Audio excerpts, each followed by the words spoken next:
शेतकरी हाडाचा संशोधक असतो आणि शेतकरी मूलतःच प्रयोगशील असतो. म्हणूनच शेतीमध्ये येणाऱ्या समस्या शेतकरी जुगाडाच्या माध्यमातून बाजूला सारत असतो. पुणे जिल्ह्यामध्ये महाराष्ट्रामध्ये मकाचं पीक आता वाढू लागलेलं आहे. अर्थात त्यासाठी मका पूरक उत्पादनांच्या उपलब्ध असलेल्या बाजारपेठा आणि त्याची वाढत असलेली मागणी हे सुद्धा कारण आहे. परंतु मी तुम्हाला गंमत दाखवणार आहे. तुम्ही स्वीटकॉर्न मका बघितला असेल, परंतु 5 रंगामध्ये पहिल्यांदाच तुम्ही स्वीटकॉर्न मका बघत असाल. 5 रंगामध्ये म्हणजे जांभळी, पिवळी, पांढरी, काळी आणि त्याचबरोबर एक वेगळ्या प्रकारचा नारंगी कलरचा त्याला कलर आहे. 5 रंगामधली ही जी स्वीटकॉर्न मका आहे ती सुरुवातीपासून ते शेवटपर्यंत तुम्हाला पूर्णपणे भरलेली दिसेल. ही अशी मक्याची कणसं पूर्णपणे दाणेदार आहेत. ही मका ताजी कच्ची असताना तुम्हाला त्याचे जे मक्याचे दाणे भाजून मिळतात ते, आणि ज्यावेळेस परिपक्व असेल त्यावेळी त्याचे पॉपकॉर्न. आपल्याबरोबर शेतकरी आहेत इंदापूर तालुक्यातले गणेश थोरात. गणेशजी, काय कन्सेप्ट आहे, कशी मका तुम्ही गेले अनेक वर्ष तुम्ही भाजीपाल्याचं उत्पादन करता, मक्यामध्ये कसं शिरलं? कसं आहे, आपण पूर्वीपासून भाजीपाला उत्पादन करत असताना RM किसान सेंटर कडाप्पा या ठिकाणून आपण ही व्हरायटी आपण घेतलेली आहे.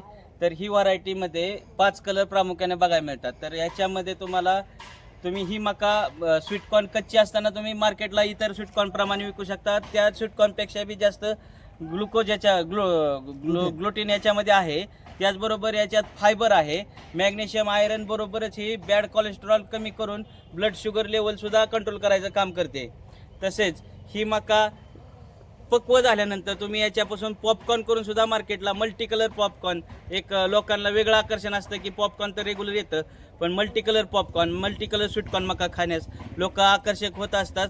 त्यासाठी हे आपण ही डेव्हलप केलेले आहे. आपण सर्वप्रथमच पहिल्यांदाच आपण महाराष्ट्रामध्ये बारामती या ठिकाणी ही उपलब्ध केलेली आहे आणि बारामतीतून KVK प्रदर्शनात आपण ही दाखवण्यासाठी येथे लागवड केलेली आहे. त्याच्यानंतर आपण ही मका आपण बाहेर राज्यात आणि बाहेर देशामध्ये सुद्धा आपण सप्लाय चालू करणार आहे. एकरी किती क्विंटल याचं उत्पादन निघतं? एकरी 20 क्विंटल याचे उत्पादन तुम्हाला निघू शकतं. मला एक सांगा, आज स्वीटकॉर्नला काय दर आहे? आज स्वीटकॉर्नला 15 ते 25 रुपये दर आहे. परंतु ही मल्टी कलर स्वीटकॉर्न असल्यामुळे हिला 40 ते 50 रुपये किलोला दर मिळण्याची शक्यता आहे. त्या पद्धतीत मागणी सुद्धा होत आहे. मला एक सांगा, ज्यावेळी आपण हे मका उत्पादन करतो त्यावेळी ती इतर शेतकऱ्यांना कशी मिळू शकेल, बियाणं कसं मिळू शकेल? या ठिकाणी जे उत्पादन करण्यासाठी जर इतर शेतकऱ्यांना जर हवा असेल तर त्यांनी बारामती कृषी प्रदर्शनमध्ये मी या ठिकाणी आहे.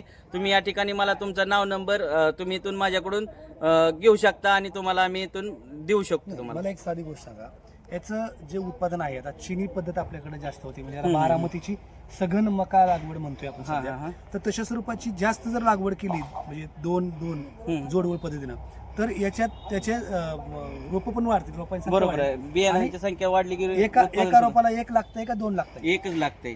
एका रोपाला 1च लागतंय. एका रोपाला आम्ही एकच घेतोय कारण ते पूर्णपणे परिपक्व झाल्यानंतर किती किलो निघतंय याच्यामध्ये? साधारणतः 400 ग्रॅम पर्यंत 400 ग्रॅम पर्यंत एक निघतंय. जर 40,000 हे झाले तर 80 क्विंटल पर्यंत जाऊ शकतं ते. नाही, 40,000 झाल्यानंतर 20 क्विंटल पर्यंत उत्पादन तुम्हाला मिळू शकतं. बारामतीमध्ये कृषी विज्ञान केंद्राच्या कृषी प्रदर्शनामध्ये 17 ते 24 जानेवारी दरम्यान तुम्ही जेव्हा याल त्यावेळी हा वेगळा प्रयोग बघा. कारण कसं असतंय की प्रत्येक वेळी लहरी बाजारपेठा आणि लहरी हवामान आणि बाजारपेठांचा तीव्र चढउतार यामध्ये मका उत्पादकांना देखील मोठ्या समस्यांना सामोरं जावं लागतं. पण अशा प्रकारचे प्रयोगशील प्रयोग जर आपण केले वेगळे तर निश्चित शेतकऱ्यांना फायदा होऊ शकतो. हा संदेश गणेश थोरातांचा आहे. ते बारामतीमध्ये आलेले आहेत आणि त्यांनी महाराष्ट्रामध्ये पहिल्यांदा ही मका आणलेली आहे.